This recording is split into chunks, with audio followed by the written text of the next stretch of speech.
glory to God. Hallelujah. Hallelujah. Hallelujah. Hallelujah. Hallelujah. Hallelujah. Amen. Amen. Reka duhimbaze Imana mwanya mutoya kugira ngo tuze gutanga umwanya Let's praise God in a few minutes w'abahagarikizi, so we can go with the service. ariko tubahaye ikaze mwese mu materaniro. But we welcome you everyone in this service. Bwana sifiwe. Praise the Lord. Tubahaye ikaze abashoboye muve hasi ku birenge byanyu Those who are duhimbaze able Imana. to stand, please stand so we can praise the Lord together. Shiramwo sebeni papa agira tu Hallelujah. ducungura uburyo umwete.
Amen. Amen. Glory to God. Hallelujah. Sobanura indirimbo mama. I would like to translate. Ubwira abantu iby'ubwami bw'Imana ko begereje. Dore igihe kiragiye nimugarure izo ntama. Utanga ubugingo bwanyu bwa bene data bose. Abapfa none bizeye bapfire.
asifiwe. Hallelujah.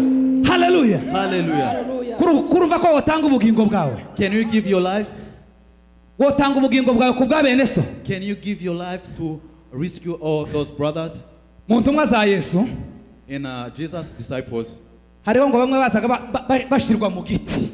some were in a tree bakazana umusumeni. and they can just take Bwana asifiwe. jet. Bwana asifiwe. Hallelujah. Bakabashira mu giti bakaza bakata And n'umusumeni. they can cut the tree Kugeza bamugezeho bakamucamo. and then they can cut him immediately. Kurumva ko tuzaturirimba izo duha twumva. Let us sing what we understand. Bwana asifiwe. Hallelujah. Tuzaturirimba ibintu turimo twumva neza. Have to sing what we understand very well. Icyo nicyo kizodufasha muri uru mugenzi. That will help us. Komera Imana amashi. Clap to our Lord. Reka tugende igisirimba. Let us nitumara tuze gutanga umwanya. so we don't have time to lose here. Umuntu azakena ngo unoshore gato uheze uwundi hasigaye. Let us share. Baduha amaherekezo. Keep sharing. Turanga umukungagira turirimbe. Mundebere gushimisha. Nimba hari igitabo cyo gushimisha.